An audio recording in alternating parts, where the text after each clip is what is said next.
This is Ray Fulcher, and you're listening to Chasing Birdies.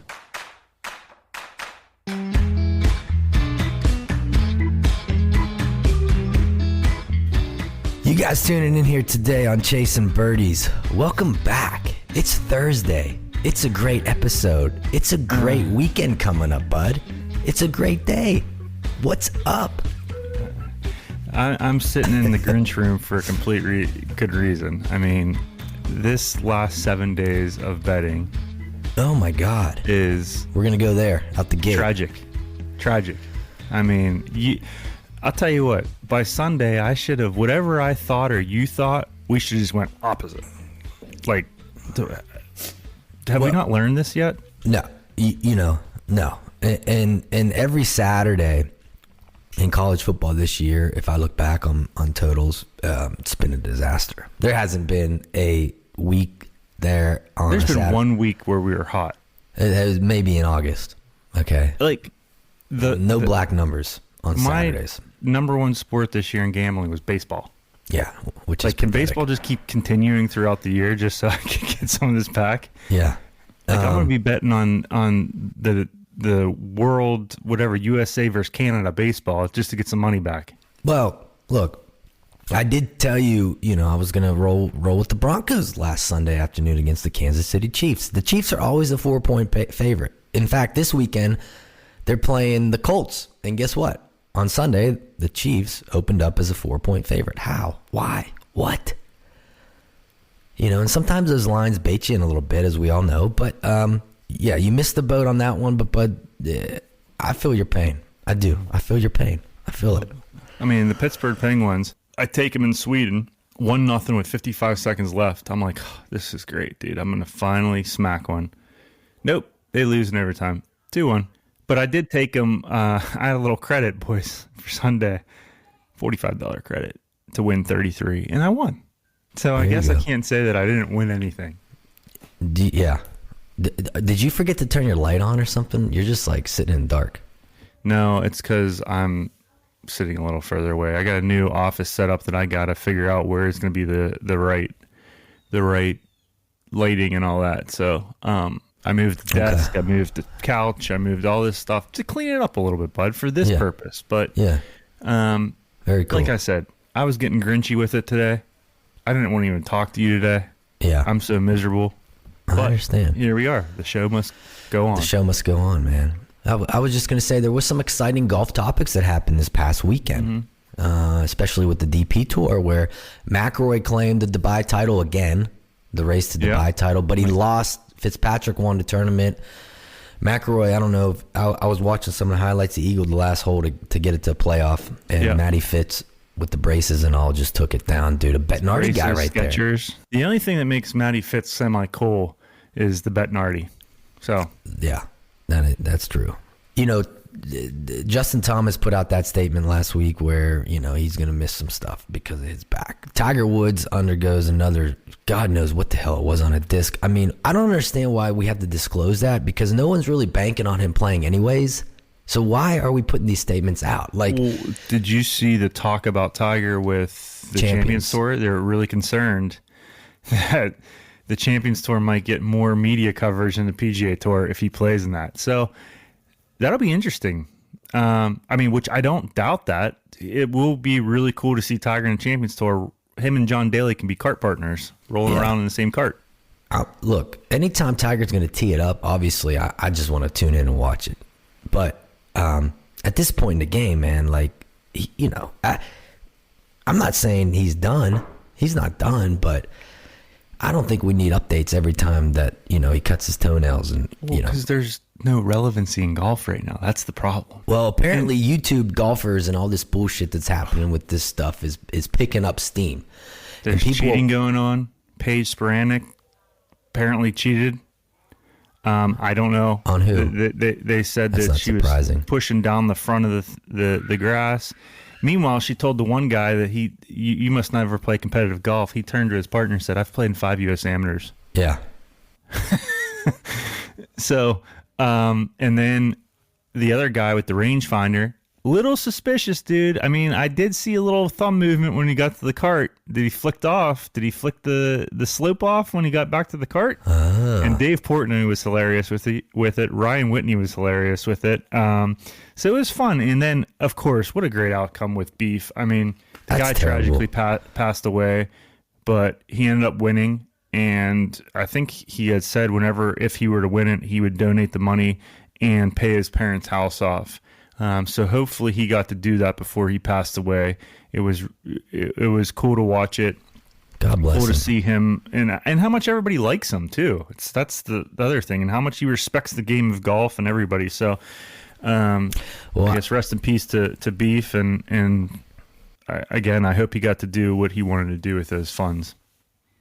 I do love the Barstool people, man. They're so funny. It's like such ingenuity, and it's like, it's great. It's hilarious. I feel bad so when this happened, I was thinking Beef Johnson, boys. I was thinking Will Davidson, caddy for the guy at the U.S. Open with Phil Mickelson and Shinnecock, and I'm thinking that. But no, we got another Beef. We got a character on the online world, Beef. Mm-hmm. Naturally, you look at the guy, he's a walking heart attack to begin with. No offense. But certainly it's tragic nonetheless because of his passion and love for the game of golf, and that's where we connect. So I do, God bless him and the family right now going through that. That's terrible. It's absolutely tragic. You know what else is sad? Kai Trump just played at Pelican Golf Club, which we've been fortunate enough to play a few times, and I have a trophy laying around here somewhere of the clubhouse. But our buddy Brandon sent us a photo of Kai playing, which she played pretty good. I think she shot like 83-78, which people were like 83-78. It's her first LPGA Tour event. She's 18 years old. Like, give the girl a break. Her grandfather is Donald Trump. Her mom's boyfriend's Tiger Woods. A little bit of pressure here. A little bit. It was sad to see the girl playing golf inside the ropes and there's security everywhere. And it's like, this girl's 18 years old. This is her life. I get it. They chose to be in this position. But at the same time, it's like, she doesn't have a vest on. So what's the point of these guys? You know what I mean? Like, if somebody... I don't know. I think it's scary that that's where our world has come to. This 18-year-old girl can't be an 18-year-old. She's got security following her with vests on and armed, facing outwards, looking for people. A little bit of wild in my mind. So, no, it is. Yeah, dude, it's wild, man. It's just the way the world is right now, and frankly, I don't know what the hell is that guy gonna do. To be honest, I mean, I don't know. But golf's a place where you should not have to worry about that anyway. That's my. It should be like a safe haven. Yeah. It was good seeing you in Nashville. Well, yeah, it was great. We moseyed out to see our buddy at Troubadour, one of our buddies. Yeah. I'll tell you what, dude. The clubhouse. I mean, it might be the nicest clubhouse I've ever seen. $100 million renovation out there. $100 million project. Not a reno. The project. You're correct. Sorry. The pool. I mean, that fireplace, dude. You stand 100 feet away, you still feel the heat. Yeah. The gym, amazing. I mean, just everything. They've done everything. The speakeasy. To where even if you pass out and you fall forward, there's a headrest that you can smack your head off of or rest your head on. Unfortunately for you, it's a little taller, but yeah, I don't quite reach it. If I fell forward, I'm hitting the head of the urinal. But no, it was great getting down there, checking things out. Like Chandler Parsons said on the show a couple months ago, what the Discovery properties are doing with golf. Honestly, it's like I'm really buying into that movement. No pun intended. In other words, I think that's the way to go, man. It's like you want to get out there with your boys. You want to have good times. You want to have good, aesthetics. You want to have good vibes. Yeah. And what Troubadour, it's remarkable, dude. It was fun. It was fun catching up with you down there a little bit, and then we headed over to Old Hick. Then we moseyed up to Old Hick. Didn't take the clubs. We did not, but we saw, Tominski there. Yeah. We saw Casey. Casey was holding the puppy the size of a guinea pig. Yeah. Cute as could be. And then he was so nice to take us over to Boulevard Golf, which him and Cole Taylor are involved in. And I'll tell you what, I love the idea. I love it. Yeah. It's incredible. It's like a VIP bay for each simulator. He has everything so thought out. He's so excited. So I wish him nothing but the best. Maybe we have a Chasing Birdies 2-man in the winter there. There we go. All right. Now you're talking. Yeah, it was great. It was great kind of having the boys around a little bit when we were down there, seeing everyone. And naturally, our guest today, Ray Fulcher, long overdue. I mean, we've known Ray now for several years. And hell, we've gone on golf trips, and it kind of dawned on us, but we need to get Ray on the podcast. What are we doing I couldn't here? believe we never interviewed him. Yeah, that's what you said. You're like, yeah, we did. I'm like, no, we never did. So Ray has been one of the most sought after songwriters in Nashville. I mean, the guy writes hits. I mean, that week we were just bullshitting on the side, and he's like, I wrote 6 this week, you know? And you're like, wow. 6. That was Monday to Wednesday. Correct. Yeah, because he had a tussle. He was headed down to wherever he was headed to. But Mississippi State, Georgia game. That's right. That's right. So, you know, I think it's fair that we, you and I love when we can just get on these tangents and talk some topics. But let's get the episode started. Yeah, here we go. All right, we are back here on Chasing Birdies, coming from Old Hick in Nashville, Tennessee. Yeah. We are with one of country music's most sought after songwriters in the industry and a great friend of the podcast, long time coming, Ray Fulcher here on Chasing Birdies. My guy, Ray, it's good seeing you in person, What's buddy. up, Bash? What's up, Pepe? What's up? There it is. There it is. Hey, wait. He loves the way that you say it. Pepe. Oh, it's a thing. I didn't even know it was a thing. Oh, All it's a right, thing. I'm glad I did it. As of recently, too. I have a video that we just put out, for the last drop, because we mentioned that we were doing you on the next episode.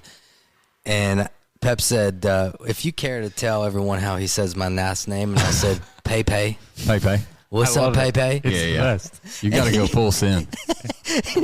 Yeah. I love it, dude. Oh, man. What's going on, boys? It's good to be back.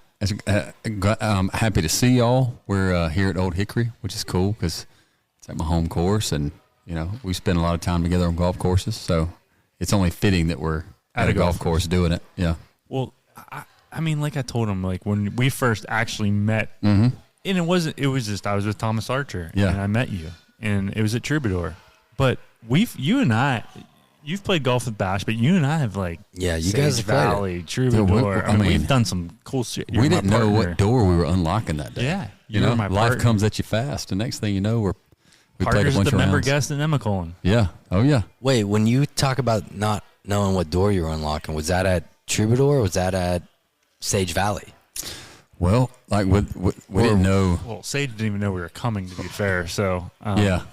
You need to have that from time to time. Oh, I took that wrong. I thought you guys were you were drunk and you couldn't figure it out. What? No.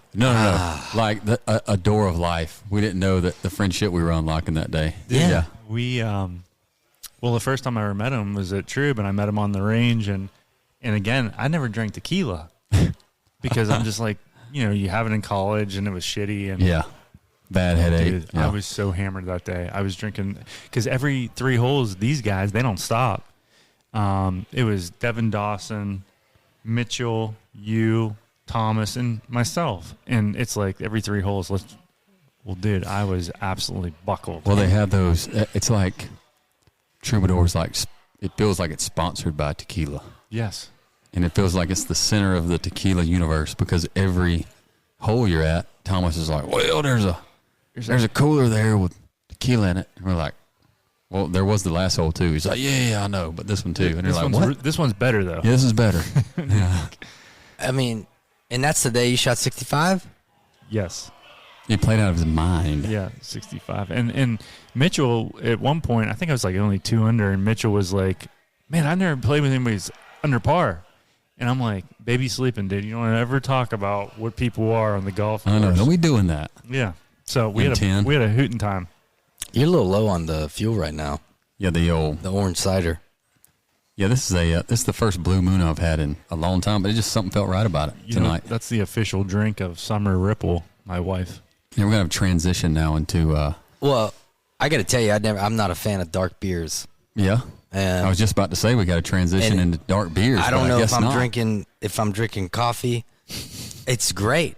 Flavor's great. I love it. But I'm just simply stating the fact that like this is not typical of me. Everybody out there, Bash is getting through this, and I'll back us up. For 30 minutes ago, we've all been there. He ordered one thing, thinking it was going to come out looking a certain way. Yeah, it didn't come out looking that way. But my man's a champ. Yeah, he's getting through it. Oh, dude, I'm here for it. Yeah, I just love being here. Yeah, this is a great spot. It's a great spot, man. Yeah, and we've been fortunate enough to experience what Old Hickory is about. Yeah, we played the Blue Otter last year with them. That's right. Yeah. Yes. Yep. Oh, have y'all just done it 1 year? Yeah. Is it just 1 year? Yeah. Jesse broke our hearts, but it's all good. Jesse got a shout out, but not in the way he wanted. Probably. No. That's all right, Jess. Still love you.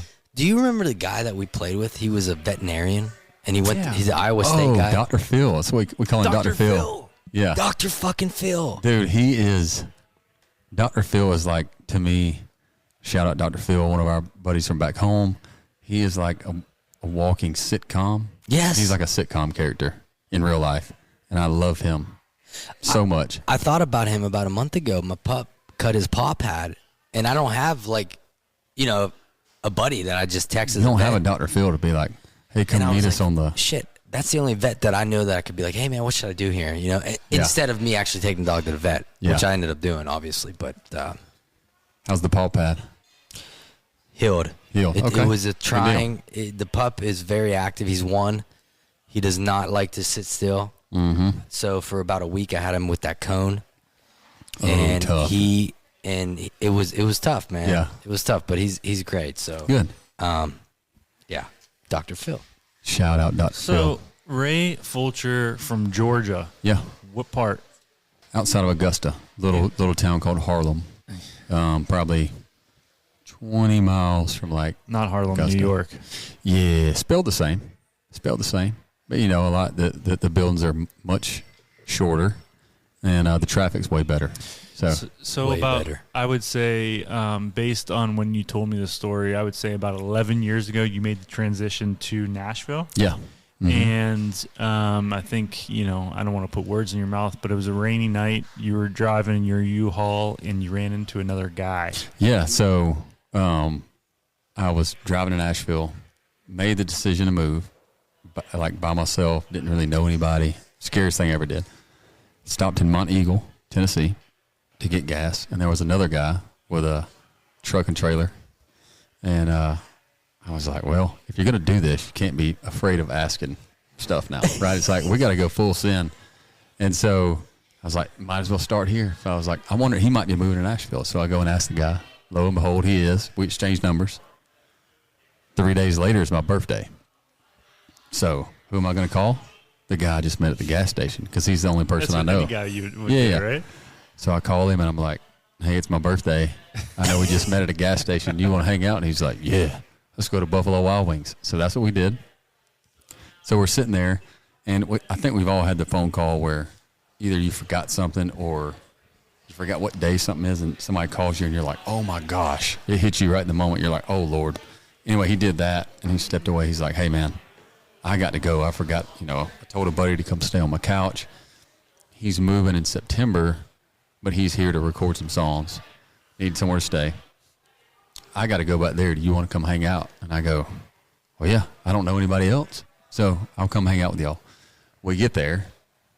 The guy who stayed on his couch was a guy at the time who no one knew his name. At least I didn't.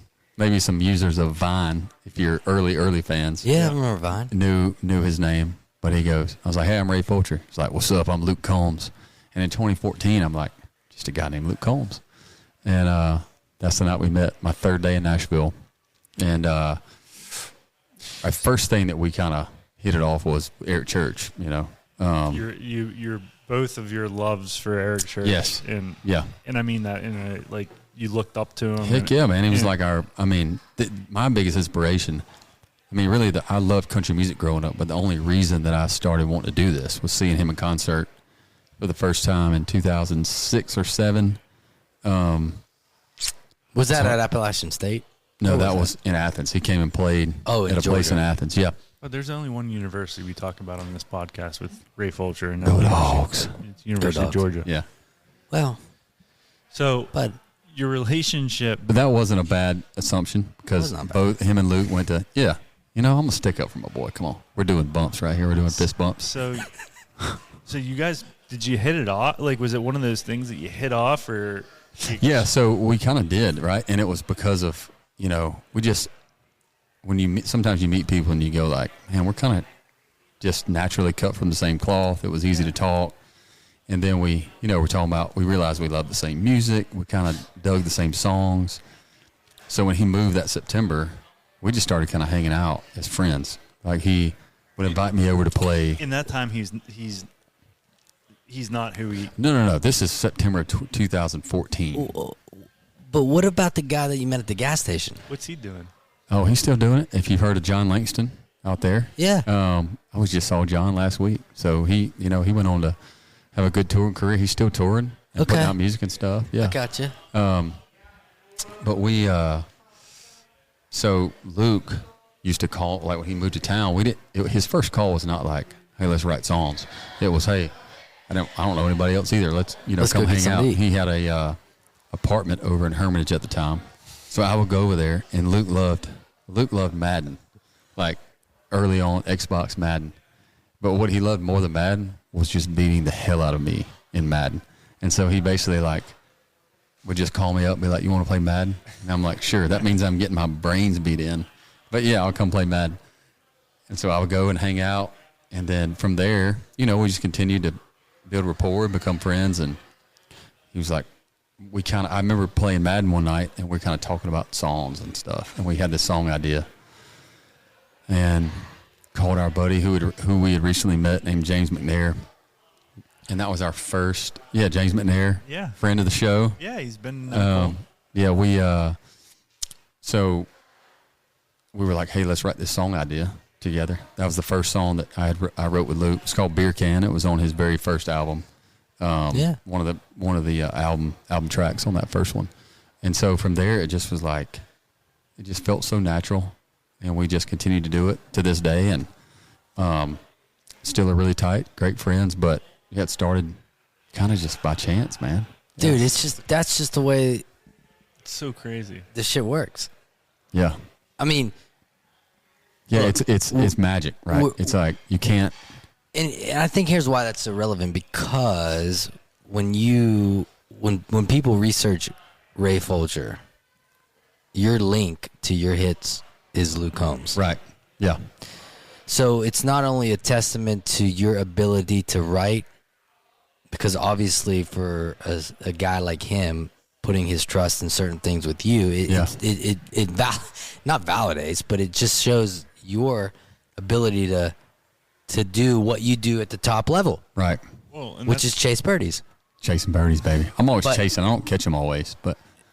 And that's the same thing. You look at Luke Combs, Ray Fulcher. You look at Morgan Wallen, who's his guy.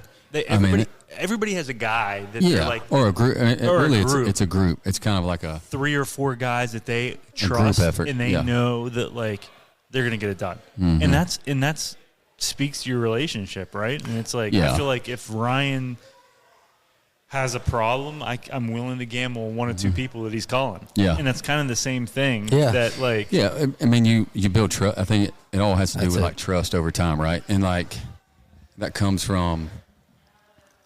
It comes from relationship. It comes from your depth of friendship. But it also, that trust comes in like in the room even, right? The writing room. Now we're getting in the weeds of like writing. But it's like, I'm going to trust this guy and it works vice versa for like, we're speaking to me and Luke right now, but there's more than just him that I feel this way about. Yeah. But it's like you trust this person too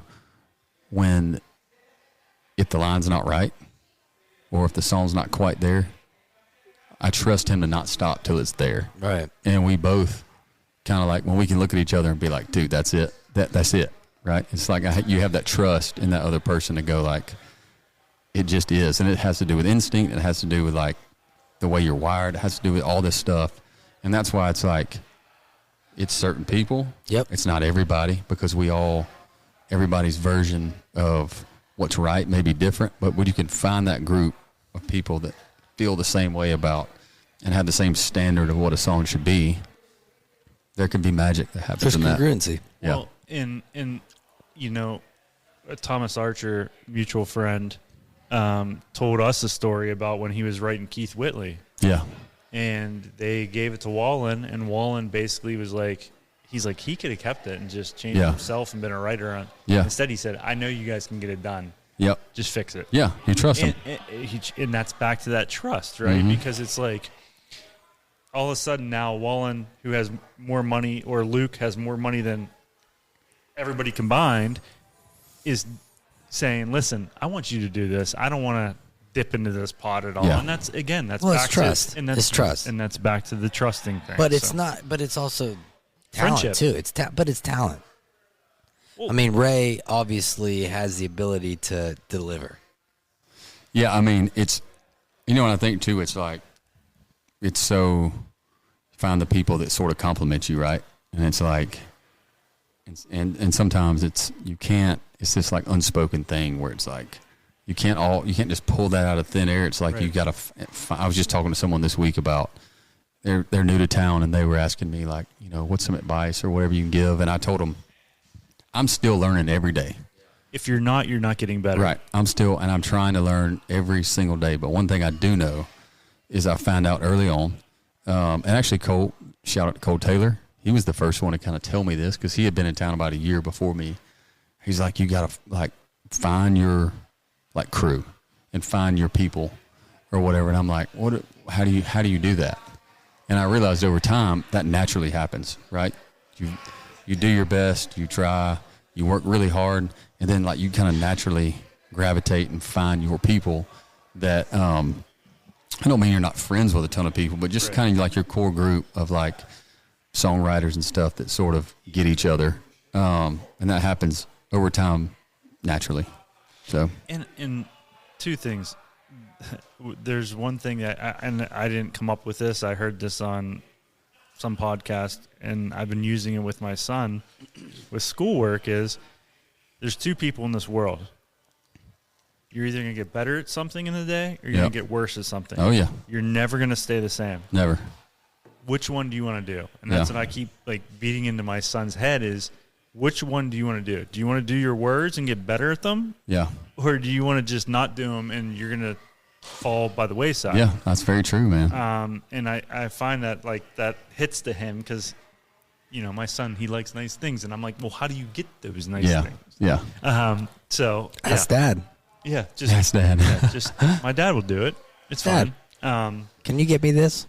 And you're like, yeah, buddy. Yeah, sure. But I think that's the thing that, too, in the other side of it, I think that this industry, as Ryan and I have started this podcast, we've gotten deeper with people. Mm-hmm. It's a very tight-knit industry. Yes, you have your little group of people that, they're friends with these four. They're really close. Right. But they're all friends. Oh, my gosh, and it's like,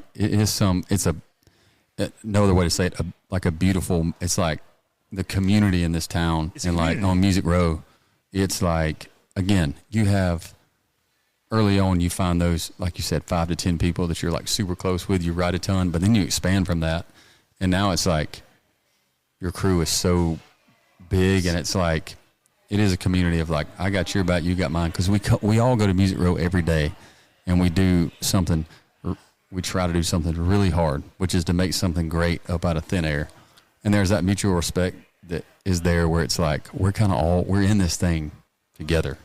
And it's like, we're trying to do this. We're trying to push this boulder up a hill together. So I'm super pumped when a great thing happens for you. You're super pumped when it happens for me. And it's like, it creates this synergy, I mean, look, we're talking about arguably the number one genre in music. Right now. Yeah. Right now. And here's the deal, dude. Let me just say this out loud to our listeners. I mean, we've had multiple songwriters on this podcast, probably more than any, maybe hockey, but I am never, it never really kind of, it always amazes me at what you all do, each and every single one of you. It's so interesting, the fact that this is a business. Yeah. It's a business. Yeah. And I'm so interested in it. Mm-hmm. And maybe it's because of some musical background in my mind. But. All right. But Said bud. I don't care. I want to hear the stories that you have. I want to hear about your journey and your reaching to the top and how you go about your craft, you know, where you draw your inspiration. It never gets old. Never gets fucking old. Everyone, and that's the thing, everyone has a story. George Burge, Mitchell, songwriters. Everyone has a story in country music that is cool, and it's different. There's no two stories in country music. Yeah. You could write a freaking song about that alone. Is that? But let me ask you: the first day. I mean, let's get the joke out of the way. Everybody calls you Payday Ray for a reason, right? And Payday Ray. Payday Ray. So your first number one. Mm-hmm. How did you find out? What was your reaction? What went through Ray Fulcher's mind when you got a number one? So I tell you what, I was on tour with Luke Combs, his first sort of headline tour after he had a record deal. Hurricane had already went number one, so he's on his first headline tour, and I'm the supporting act. I did not write Hurricane. Thomas Archer did though. The aforementioned Thomas Archer. All right, we'll give him credit on that one. Yeah, if we have to, right? We were in Illinois playing, and I knew that the song was close. But then when Luke gets up on stage, he gets later of his set, and he's like, if I could get, Ray Fulcher back up here, and I'm like, what's going on? And I get up there, and he's like, hey, we got something cool to announce. I just checked my phone, and it actually, this song is, as of like 30 minutes ago, is the number one song in the country. So if y'all will, me and Ray are going to, we wrote it together. We're going to sing it. Y'all sing it. When it rains, it pours.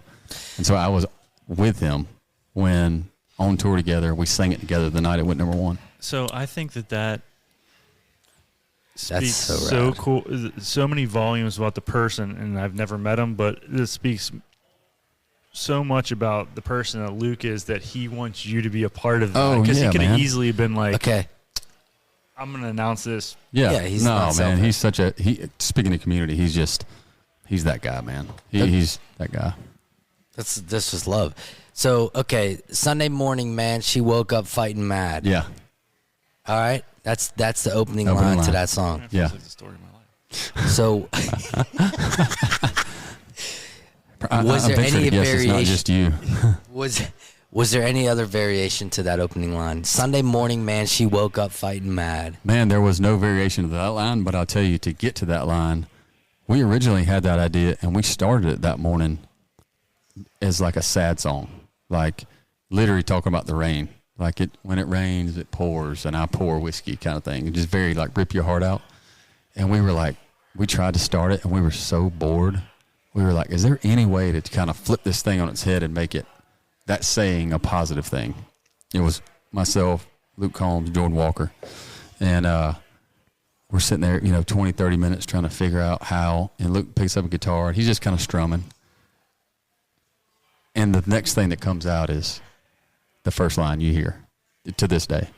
Sunday morning, man, she woke up fighting mad. And that was the first thing he said, and it stuck. And we just went from there. Once we kind of switched gears from it being a sad song to a happy song. So you built around that. Built around it, yeah.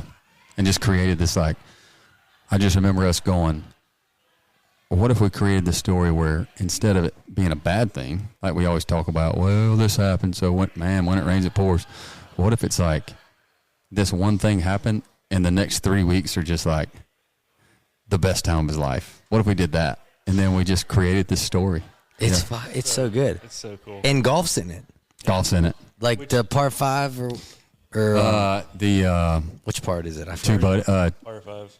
No, that's in Loving on You. Oh, This is the 3 What you wrote? buddies. I did write that. This is the 5. So the second course.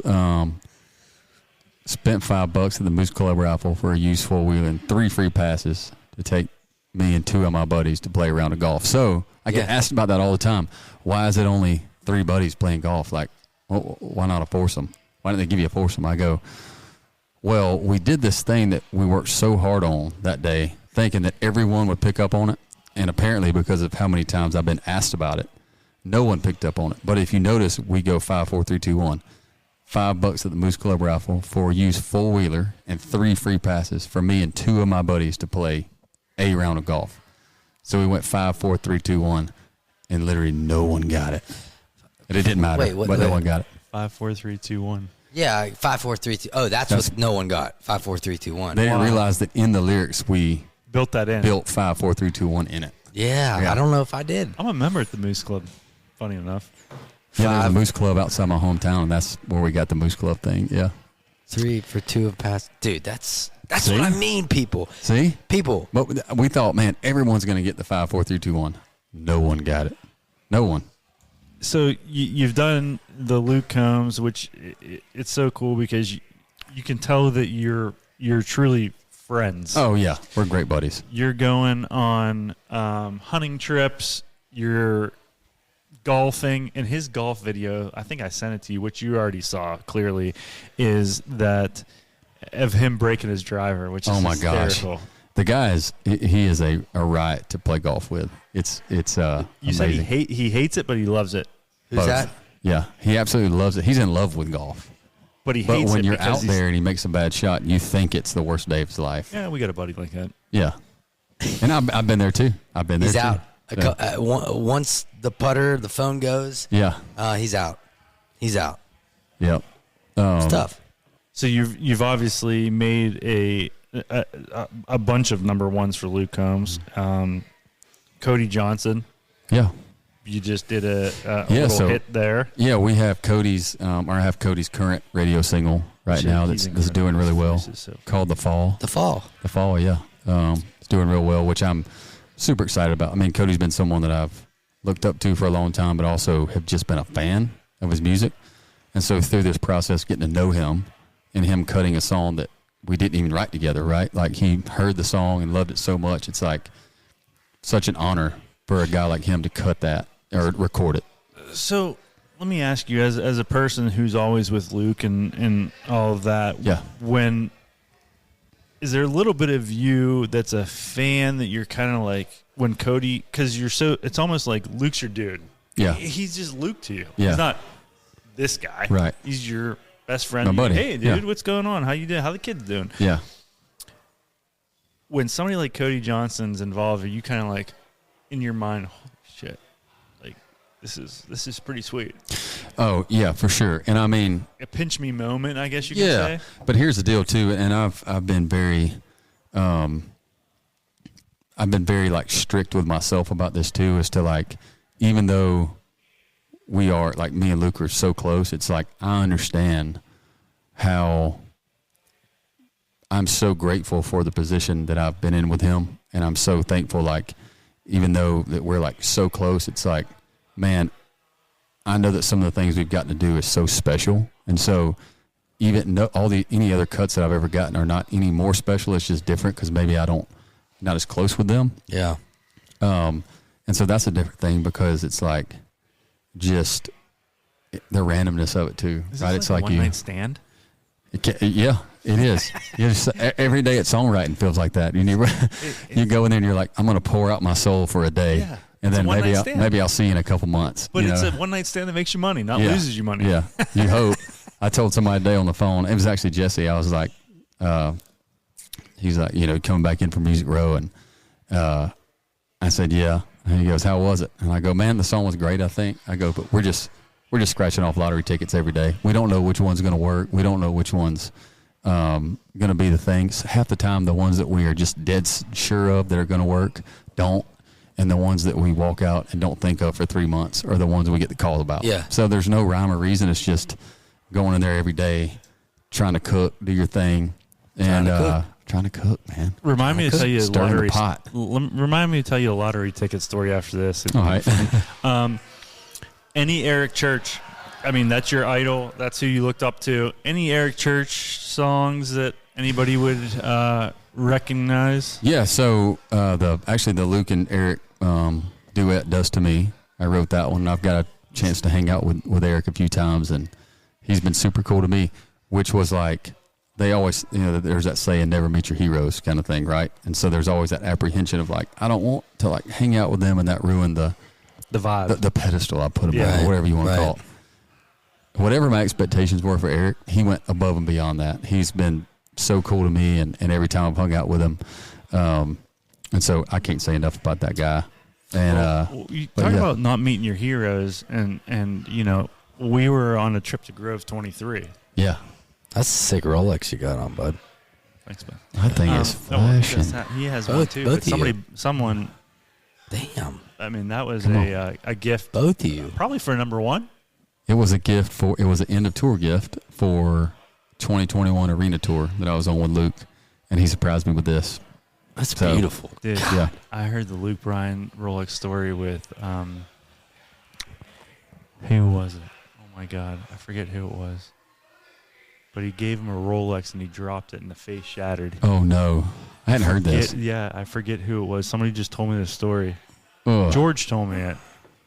That Luke presented him with a Rolex and the guy dropped it and it just shattered. Oh gosh. He was like so excited. But we were at Grove 23 and I went when we were having lunch to use the restroom. Yeah, he was there. Yeah, I was there. Grove. Yeah. With Stell. I mean, dude.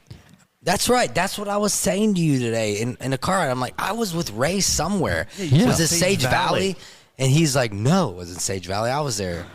At the Grove, baby. Damn. We'll get into the Sage talk. But at Grove. What about the Grove talk? Okay. So at Grove, I'm in the restroom, and you talk about, like, you never want to meet your idols. And I'm standing there at the stand-up urinal, and you feel this presence just coming in. And it is MJ, bucket hat on, cigar in mouth. Oh, just like you want it. Coming at you, and you're like, and I'm wearing his shoes. Yeah. And Jordan Brennan underwear. But he should have said thank you. Hey, man, appreciate it. He looks and he says, "What's up, big guy?" And I said, "Oh, nothing. How about you?"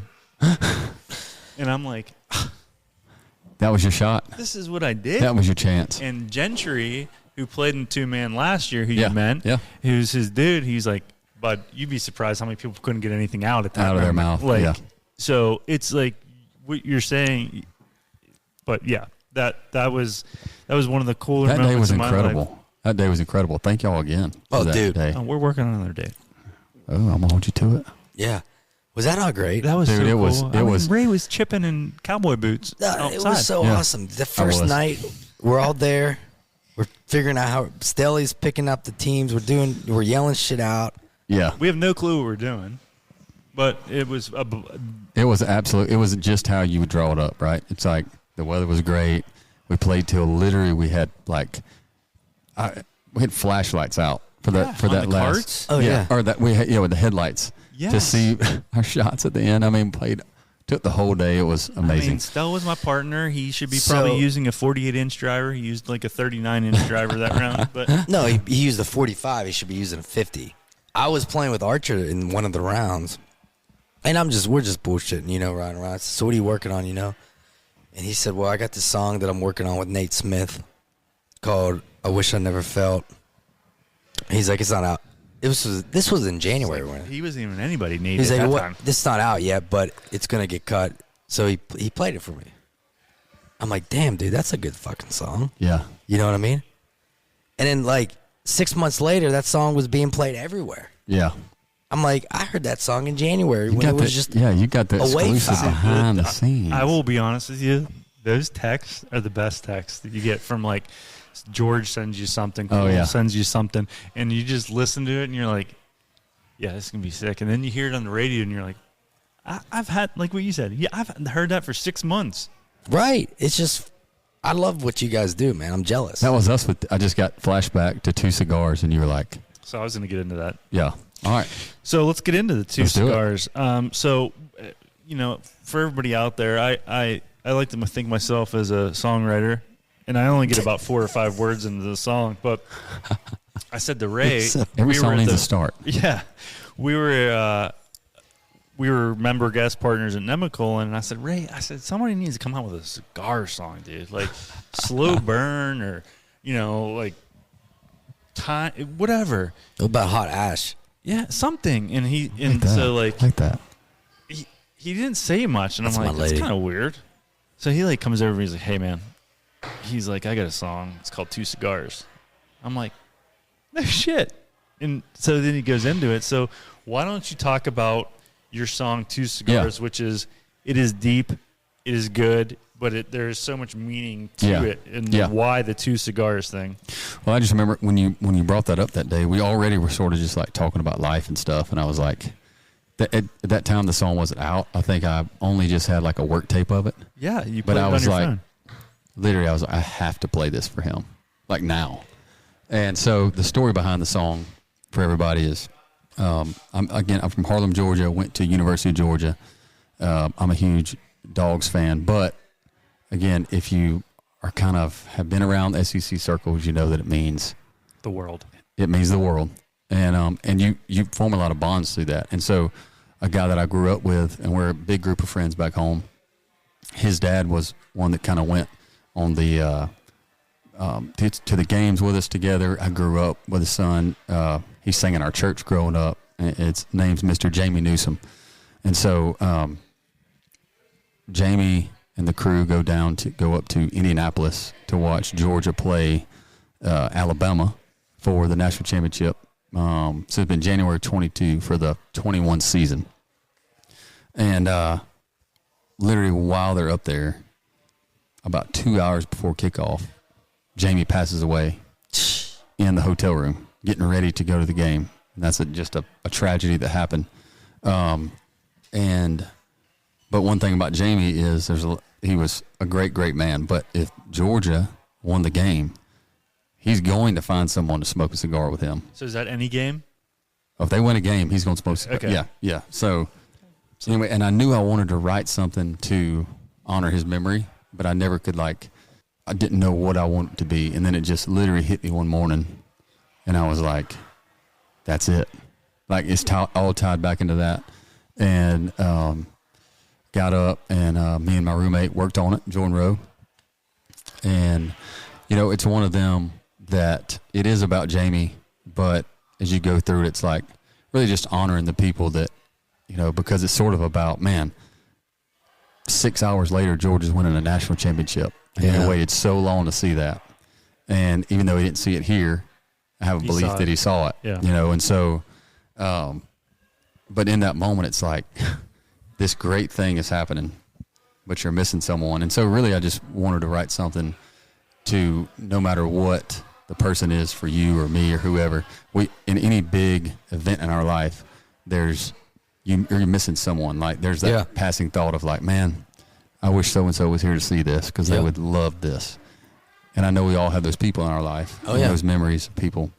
And so I wanted that to be for them. And I ended up putting the song out, and it became, especially for our friend group back home and stuff, a really special song, and one that, it's not number one on the radio, but it's like one that it doesn't matter. It's the type of song that I moved to town to write, and it's the type of story that I moved here to tell. So I came here to affect people in the way that I was affected by music growing up, and that's like, just hitting you right in the heart and just like really putting perspective on things and all, and that song does it as good as anything that I've ever wrote personally, I think. And you're with Universal Music Group as your publisher? Yes, Universal Music Publishing. I mean, that's I've been there with them for probably, I think, 5 years. Yeah, so I was with River House, a smaller company, and then I was with River House and Universal. Now I'm with Universal, I'm just thankful to there was a day and time where it was like, it felt like that it was like moving the ends of the earth to be able to get a publishing deal. And so there's not a day that goes by that I don't appreciate that. Where you are. I'm so grateful for being there, and get to write with the people I do every day. But yeah, at Universal. Man, gratitude is so powerful. Mm-hmm. I mean, Yeah, if it's you really huge. know how to exercise that, Yeah. it really shifts your perspective on everything. Yeah. I mean, I'm It's tough. a true believer that like so much about life and joy and happiness and all that is so much tied to perspective, right? And so much tied to like being able to step back and look at the situation and not just be in it, but look at it and understand like, golly, look at your journey, right? Yeah, look where I got to. Make a list of, and even if it's a mental list of like all the things that you have to be thankful for, and then it's like, boom, that changes it. It changes life, dude. So, How many number ones do you have? 6 number ones. All right. Not a big All deal. right. Yeah, 6 number ones. Yeah, And yeah. Luke has 4 or 5. Luke Holmes has 4. No, I'm saying like that you've written. Oh no, so my not number, him. so my number ones. I was about to say, you might need to quadruple Took that. a little offense there, Yeah. but I thought we were I was going like, wait a second, dog. I got a sticker for my guy. 4. No, 6 of the, so those 6 are with Luke. We have high hopes for the Cody. Cody song. I had a top 20 last year with a guy named at Radio with Dylan Carmichael, but I've been lucky enough to have cuts with a bunch of folks that I look up to. Jordan Davis cut a song of mine and Thomas's, and Michael Tyler and Jordan Rowe last year. Know You Like That. It went number 1 on the highway. So when we speak of number ones, it's more about just FM radio number 1. But that song did do well on the highway with number 1 and stuff. And What was it called? Know You Like That. Oh, yeah. Know You Like That. I didn't know you wrote that. And so, Attention, though. and been, Well, I mean, but it's hard to keep up with a guy like Ray. and been lucky to have a lot of people Yeah, cut right. songs, which I'm very thankful of. But yeah, the 6 big ones so far have been with my main man Luke. What do you got cooking right now? 2025 November. Yeah, What do you so, got cooking? Man, I tell you what, I made it a huge goal of mine in January. I'm talking about like, there's no one that's going to outwork me this year. That was my goal, and I just, because I'm a firm believer. Red Akins told me this one time, and I've never forgotten it. He said, "We can't. There's so much in our business that you can't control, right? But the thing you can control is your work ethic, showing up every day, and doing everything you do the best of your ability." And he goes, he had a cool thing. He goes, all we're doing every day is we're planting seeds. Yeah. And we're planting the best seeds we can, and we don't get to pick what grows. We don't get to pick when it grows. But I'm a firm believer that if you plant those seeds the right way, that something will grow. And So true. but yeah, so to your point about what's going on this year or November 25, 26 got a chance to be a big year. So there's a lot of stuff that I can't say disclose. specifics on. Oh, come on, give us a spiel. Like with what artists? There's I can't. But let me say this. Oh, come on, Ray. Let me say this. I'm gonna update you. We're gonna do this again, and then we'll get to go back through. We'll get to listen to this little piece, and you'll go. Okay. I'm Because excited. it's under wraps. Yeah, it's just part of the business, right? Because so many things So until you would they fail, bud. until they No, I happen, wouldn't. I until they respect happen, it. they haven't happened. But there's a lot of I respect it. yeah, a lot of cool things that are hopefully coming down the pipe, and I think it's a direct correlation with, right, like showing up, trying to do it the right Yeah. way, and yeah, it's been a good year for that. That I hope, we're talking about seeds and stuff growing. Hopefully, there's some harvest going on in 26. So You know, I was just There's talking. only one seed Bass is planting. I was talking to my buddy about this because he's reading the book The Atomic Habits, oh yeah, great and book. I haven't read yet, listening to, but in theory, it's not so much not caring about the goals. The goals are important, but it's the procedures and it's the process, and man. process Yeah, to get, and that's where the discipline comes in. because I learned too. Like, I mean, what we do is so. It's hard, right, to kind of like keep and it's like I've learned that the more that when you take your eye off the process and you look up and you go, well, gosh, like, why isn't this happening? Or like, man, I'm working so hard and why isn't this happening? And it's like, we've all had those moments, right, where you find something like when you're not looking for it is when it happens.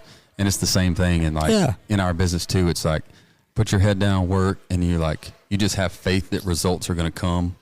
That's right. And the good Lord's going to bless what you're doing. And you just have faith in that. Amen. And it's like it's like your head's on the grind, nose is on the grindstone. And then it's like, oh, well, somebody taps you on the shoulder and goes, hey, this good thing happened. And then you keep going. And then it's like, hey, buddy, this good thing happened. And you go, oh, there's a direct correlation from just like me not looking for it, so the process is everything. I think. See, I'll use a golf quote Truth. about what you just spoke about, and I think what Ben Hogan said is still very true. Is the harder you work, the luckier you get. 100%. Yeah, that's a great quote. So, I think that's with everything in life, right? Yeah. I went back to that. I'm talking to my son. Somebody's going to do something to get better today or get worse. You're not going to ever stay the same. Yeah, and that's the truth. I mean, that's true about life in general. Yeah. It is. There's probably days where you wake up. I guarantee you there's days where you wake up and you're like, I really don't want to get this right. Oh, And you know what? You're like, no. I'm not too proud to say I had one this week. The difference is It was probably with Thomas Archer. still going. Yeah, it wasn't, but let's just, because we're going to dog on him, let's just say it was with Thomas. It was Thomas Archer. I knew it. It's miserable. But I think the difference is like, and what I've learned to do, I haven't always shown up on those days, right? There's been times in my life where I haven't on the days where I'm like, this is the last thing I want to do. But there's power in just showing up, especially when you don't want to. Right. That's the discipline aspect, dude. Yeah. It's like me, it's like I was tired of like looking at my back shoulder and seeing a fucking pimple. So I bought a backwash. One thing leads to the next, baby. But seriously, the whole work aspect is that. It's the discipline approach. Yeah. You don't want to show up to things, but you got to. Yeah. And it's like it's kind of, because you got to think about we're creating something every day. So we're humans. We're not wired to we're not going to wake up every day feeling creative. No. You're just not. And so you got to find a way to be creative on the days you don't feel creative. Yeah. Golf. Yeah. What does the game of well, first off, golf's responsible for why we are sitting here. Yeah. It's the truth. We talked about that today. And it is the sole reason how we met you. And I feel like, let's be honest, it's the bond to our relationship. 100% it is. And I mean, we have. Well, I mean, he doesn't want to talk to me any other time, but but golf. Yeah. What does that game sport do for you as a individual? It's a lot of. It's a lot of things. I have grown to. So the first time that I've been around someone who loved golf is my best friend from back home, like my lifelong since we were 5 years old. Jordan Whitaker. I call him Jordy. It's Jordan, but he loved golf growing up, and I really wasn't into golf, but I saw how much he loved it. And so then as I got older, I'm like, man, I gotta go try this golf thing with Jordan. And man, I quickly fell in love with it for a lot of reasons. And the reasons it is today is golf is such it takes up your mind too. And so it gives me this full unplug, right, from everything else. And it gives me something to pour myself into. And because I'm a competitive person, I played sports growing up, I get to scratch that competitive itch, not necessarily even against someone else, but the you versus you thing. Right. And there's just so much, I don't know, that it's hard to put into words, but there's the game of golf is magical, perfect. There's something about it that, and I think, half the time I'm out here because it's beautiful. It's like you're outside. It's all the things that make up you as a man in one place, right? It's like the competitive thing, the unplugging thing. It's beautiful. It's all this stuff. And you're hanging out with your boys. Yeah. And you're catching up on life and you're talking about song ideas and and it's just a combination of all that. Yeah, especially for you writers, yes. Yeah. Talking about ideas. Yeah. For me, I've played golf. Since I came out of the womb, I was obsessed with golf. Yeah. Right? My mom was telling me stories when I was 2 and 3 years old in my crib. I stole my dad's Golf Digest magazines they'd sit there and listen to me saying golf ball hit swish. Yeah. It's been a part of my hit life. Hit a draw, hit a slice. Yeah, it's been a part of my life, and now I look at it and I play a sport with my dad, 73 years old, myself, and my 8-year-old son. Yeah. Yep. What else? Can't do that. You can't do that in any other sport 100%. or anything. 100%. And and then also on the flip side of that, have 7 buddies play a round of golf, and we have the time of our life drinking beers and having fun. So I think that the camaraderie and the it's memories just, made is like, it just creates perpetually builds on itself of like the memories, right? And it's like, then you've played a course and we get to talk about it. Yep. And I go, dude, you got to come play this with me. And it's like, it's just this foundation of memories, camaraderie, the building of the friendship. It's like all that. I mean, think about where we have all played as us 3. Yeah. Okay. Your Troubadours. Yep. Your Grove 23s. Your Sage Valleys. Nemacolin. Yep. Old Hickory. Okay, our life's pretty sick. Yeah. But, the Sage Valley story, you got me as a roommate. Is it bunk Which is a beds? pretty great. Tell me if you're a pretty great roommate, though. Well, I is have it to give I to you. snore now, though. Huh? I snore now, though. You snore now? Every other day. dude, I think today's my on day. she Sorry, woke me bud. up. She woke me up last night and was like, So weird. What is going on? "You're snoring," and I'm all, "I must have a dry throat because Is it I don't 'cause- snore." Is it because we're getting older, buds? I don't know, man. I'm Might like be. kind of like not cool with that. So we show up I the used to- stage. Cole Taylor, I always divert back to him. Like, he didn't tell anybody we were coming, Neil and I. So we showed up, and luckily it all worked out to where, like, Ray was like, dude, I got an extra bed. Just stay with me. Yeah. Perfect. So I'm like, I'm with Ray, which I know him, and it's all good. Yeah. I am hammered, Smashed. smashed. Well, I wasn't there, but I'm just emphasizing. I mean, my man, Ray is exactly what you would think. Like, everything was laid out perfectly.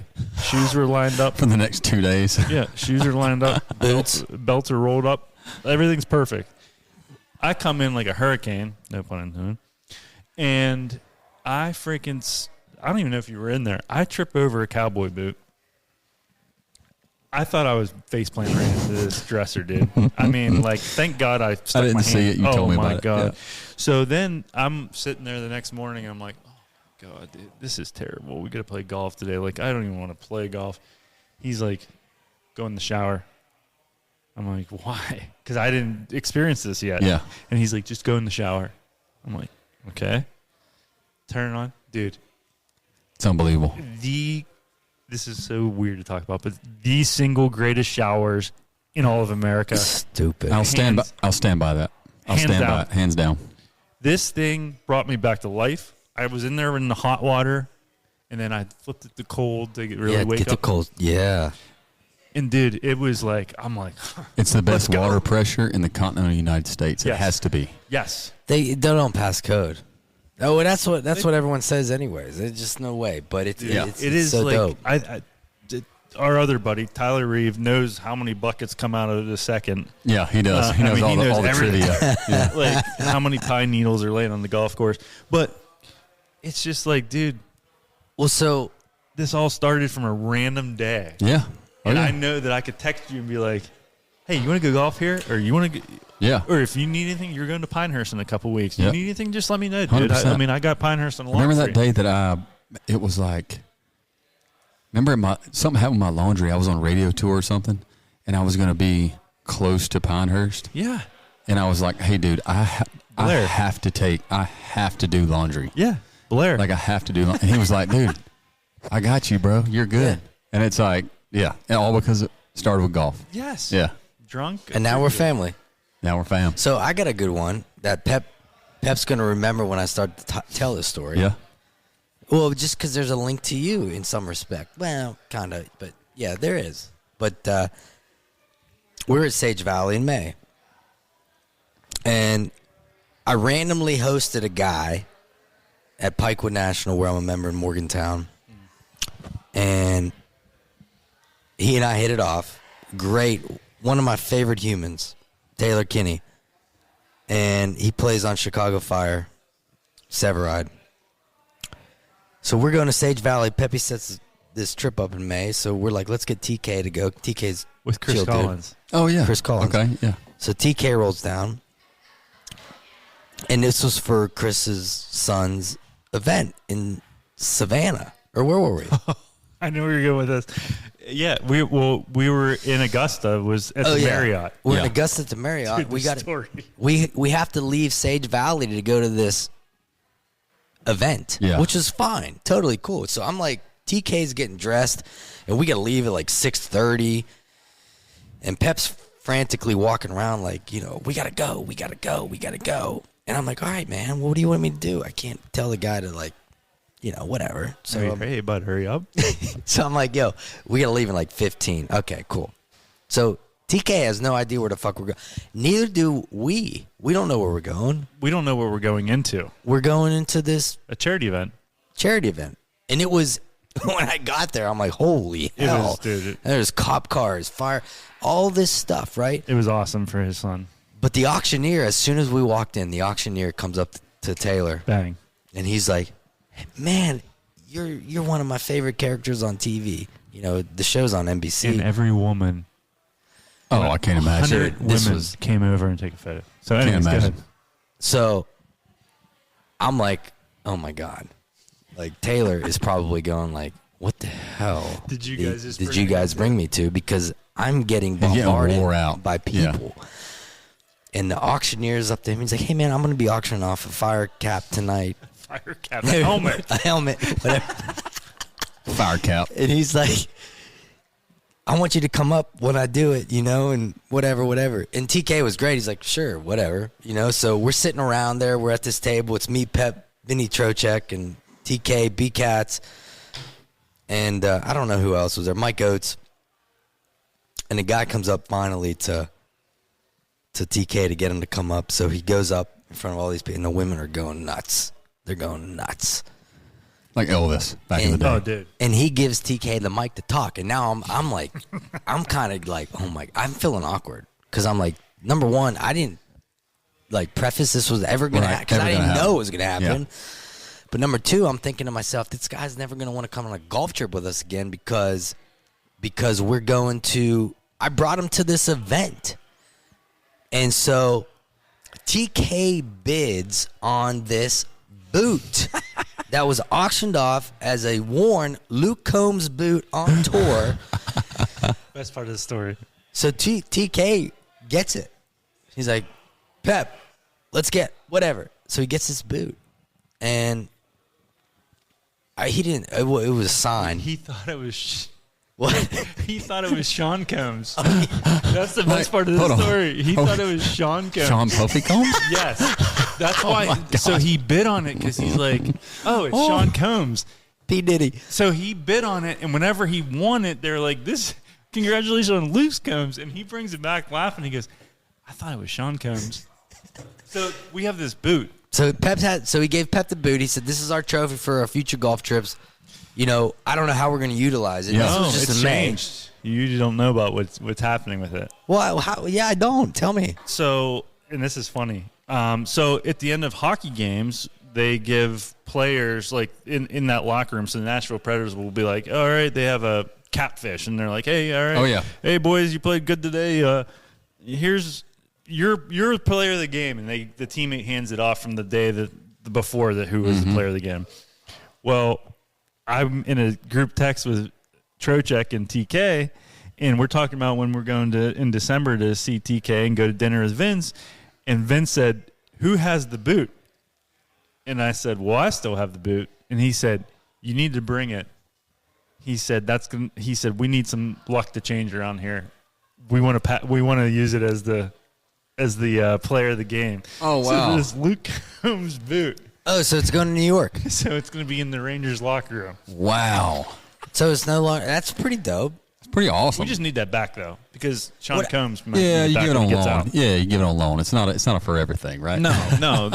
But what we were talking about is maybe like take it on golf trips and have people sign the boot. Yeah.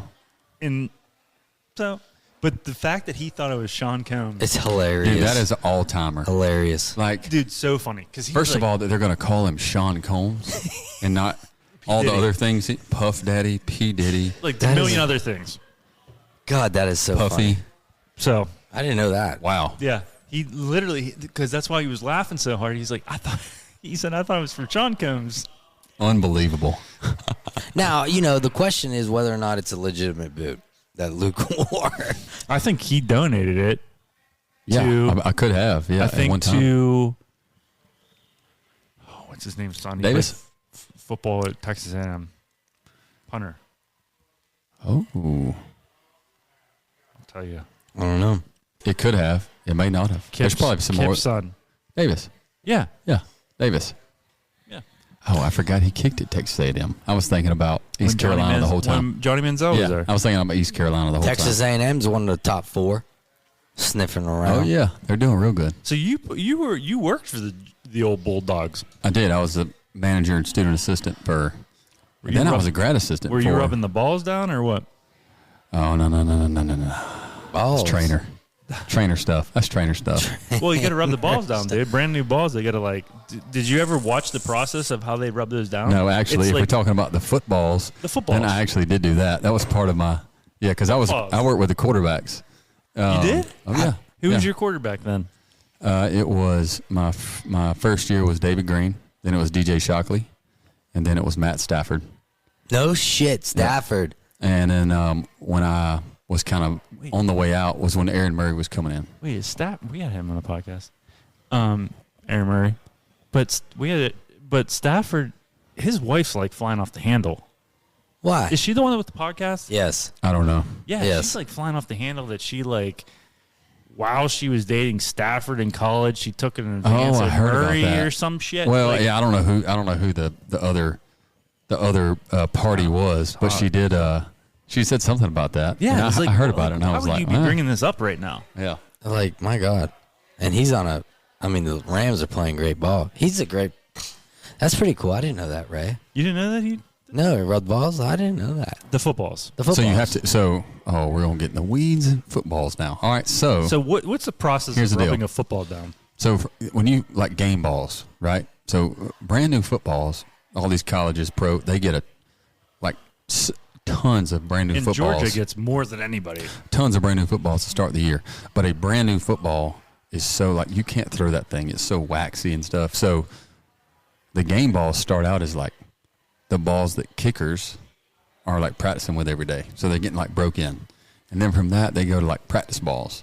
So then it's the ones that the quarterbacks are like practicing with. And then every once in a while the quarterback will be like, yeah, this is a game ball.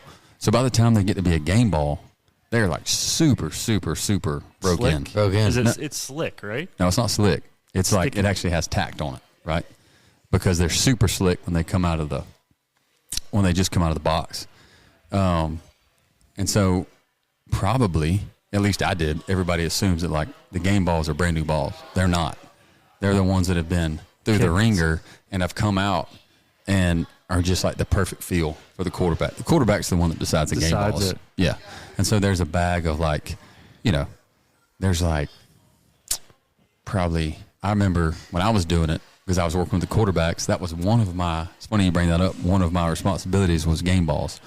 And so I had this bag of, and not like a grocery bag, like a big kind of, a zipper bag. A big athletic looking zipper bag duffel bag thing. Like a hockey bag. Yeah, yes.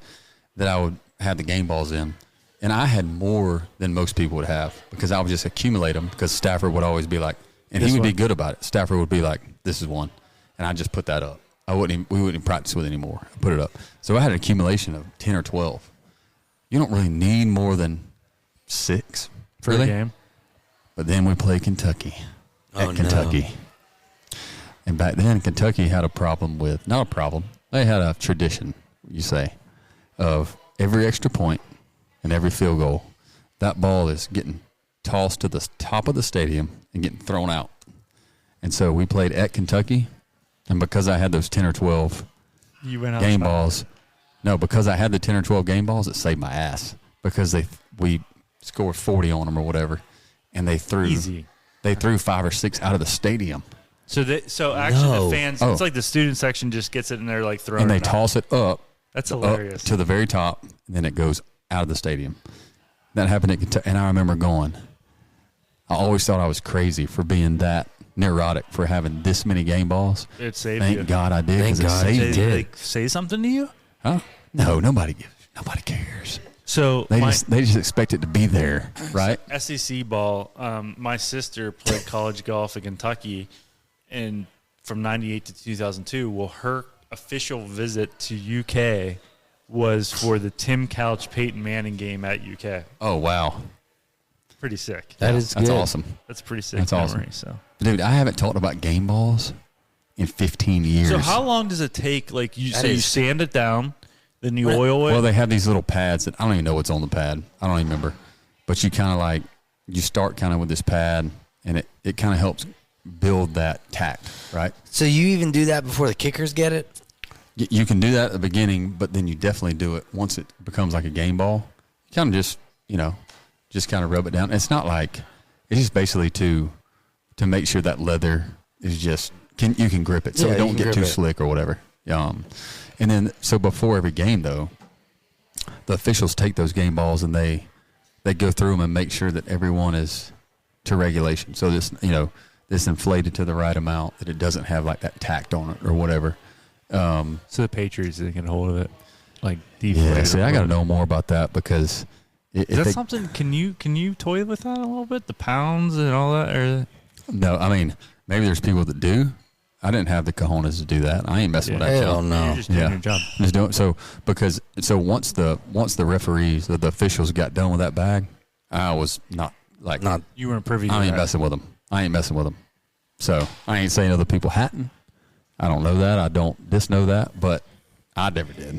So that's hilarious. See all the shit that exists, and think about all this. My man was rubbing down footballs, to driving U-Hauls at gas stations when it's raining, and now here we are. Here we are. Isn't that crazy? Everybody has a story. Yeah.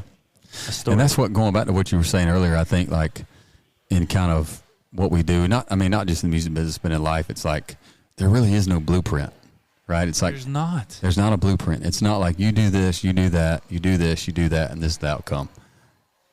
It don't work that way. How do you just got to get there? And it's all about, Coach Bobo used to put, when I worked there, the offensive coordinator now for Georgia was there when I was at Georgia. But I remember every game day he would put on the whiteboard, the quarterback whiteboard, enjoy the journey. And I remember in college being like, what does he mean by that? Yeah. What does that have to do with our football game? And now I get it, right? Because it's all a journey, and it's all like appreciating the moment you're in that journey, and how it relates to football is like, if you appreciate the moment, it gives you a better chance of thriving in the moment. Last thing I will say about this during this podcast, this is my last, until the tap-in segment. Marshall played at Georgia this year. They did. 38.5 point underdogs. I bet Cole Taylor in the second half. I owe him drinks. I owe him a whole night of drinks. Well, he's only about 400 feet away from us right now. I don't. He's somewhere. He's somewhere. He might pop out of that ATM. When we go around this corner, he might be standing there. He might be. But I took the herd, and the dogs only beat him by 38. Yeah, I remember that. Covered by half a point. Yes. Dude, yeah. It's insane. So, Ray, man, it's been awesome. Yeah, thank y'all, man. Hearing your story. I was pumped to talk about golf and life. Yeah, and I know for sure, getting back to Grove, because that's where we were. I mean, my guy can play some G. You were payday Ray at Grove. He was. I was doing it. I was kind of doing it that day, man. I wanted to lay him out. I was having a day. You just had to pay him. Stella and I finished last. That's all you had to do is pay him. Paypick got there it was again. It's not even on purpose. It's just you're just pay to me. I love it. I got to show you the reel when we're done. Yeah, because it's so fucking good, dude. It's so good. But no, I mean, thank y'all. And another trip to the Grove let me just say, it's not low on my priority list. It's not low. You're clear that week? Huh? Yeah, I'm clear that week, dog. Yeah. I think we all are. Yeah. I'm clear that week. Come on, Sorks. Let's go. All right, we're going to finish this off here with our standard tap-in segment presented by Bettinardi Golf. Check them out at bettinardi.com. Get yourself some putters. Pep's going to ask you some questions. Okay. That demand your response here quickly. Quick response. A little rapid fire. Well, we've had so many people that have taken their good old time. I'm on rapid fire. What about Duck, Willie Robertson? Oh, yeah? I mean, he took forever. It was like it was like 30 minutes of our show. Oh, my God. It was good, though. But anyway, so here we go. So, all right, dream foursome, dead or alive? George Strait. Let's go Herschel Walker. Ooh, that's a great one. The good Lord, my man Jesus. Amen. I like to think he plays golf. Definitely. Scratch. Babe Ruth. All right. Yeah. All right. Now that you said Babe Ruth, because my son and I have this debate, so I'm just going to throw this into a tap-in question. Who is the greatest baseball player of all time?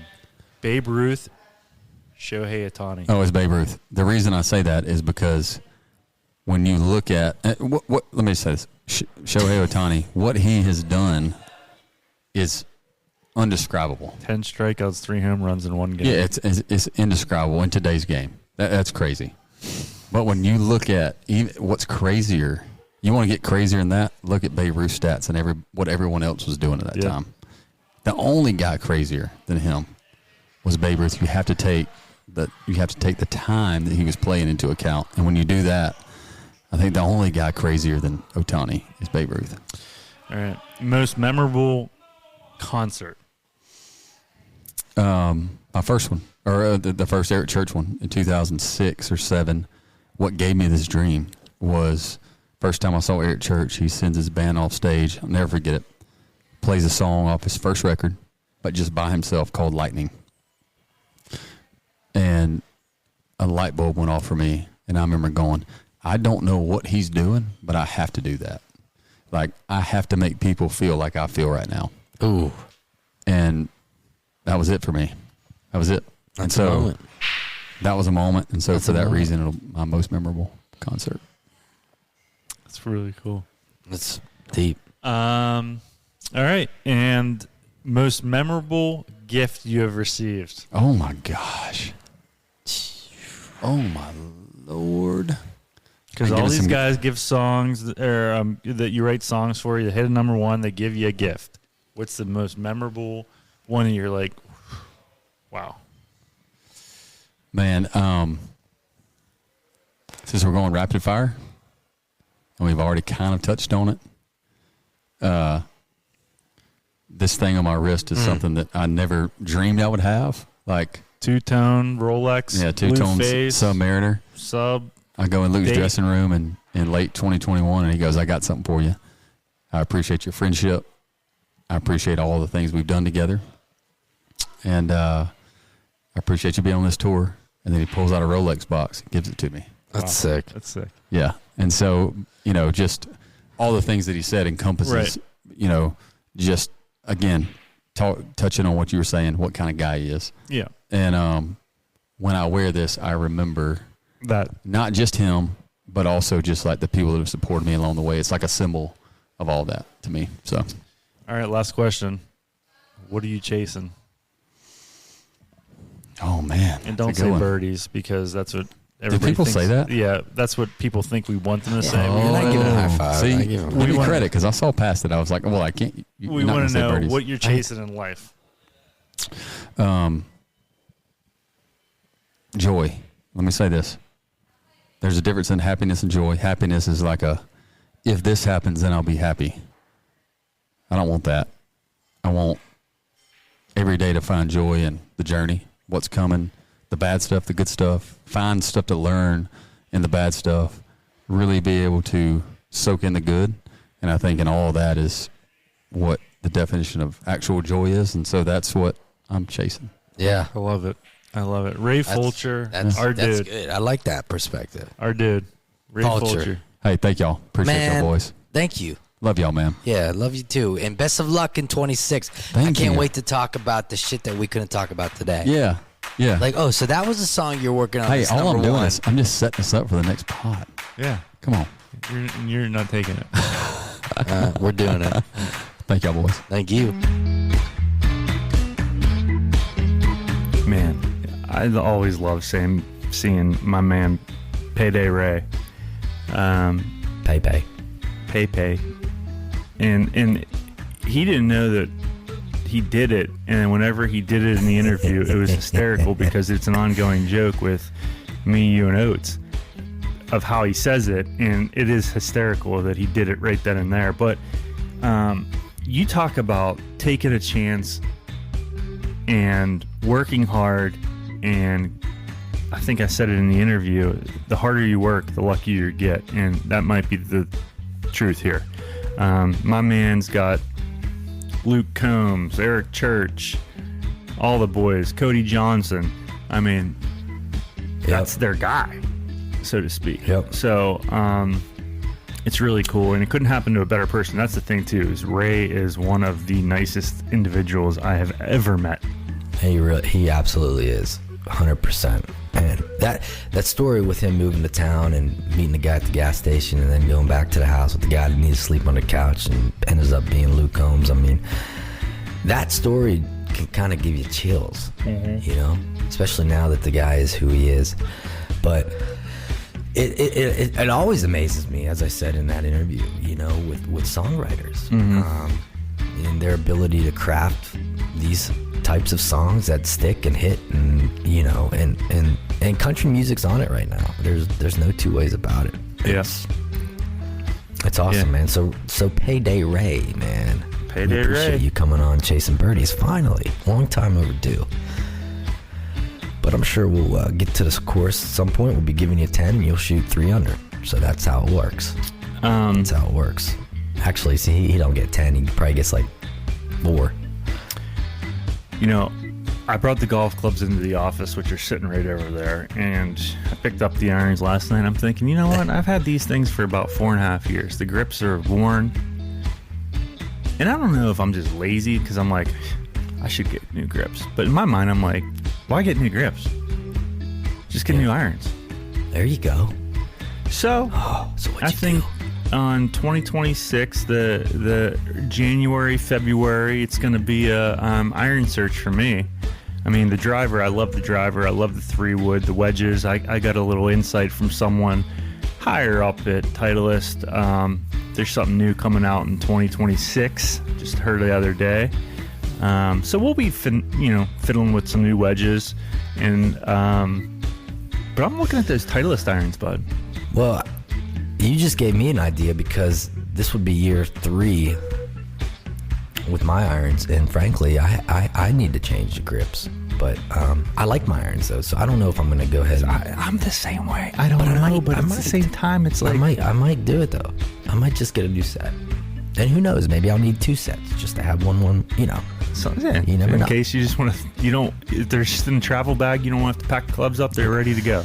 I went down and hit balls off the mat over this past weekend, you know, and first time I really touched a golf club since the weekend of my birthday. And it's so funny, dude. It's not even a month, but your rhythm is so off, and it's probably a lot to do with me being active in the gym, muscles getting tighter, not used to certain movements. But golly, man, I'm hitting the balls in the net, and they're like, you know, it's like, it feels awful. It's like I'm hitting concrete. But you always get back settled in. I'm gonna try to really work on the movement aspect of golf, which is a great segue, not on purpose, but a guy that we have prospected to come on the show is into all the fitness and the stretching. He's actually at the Grove down in Nashville, Tennessee. So trying to line him up right now to come on, because I've always said I wanted someone to come on here and talk a little bit more about the movements in golf. You know, you see so many of these guys, like if you follow the stable Colby Wayne on Instagram, he's working with guys like Justin Thomas and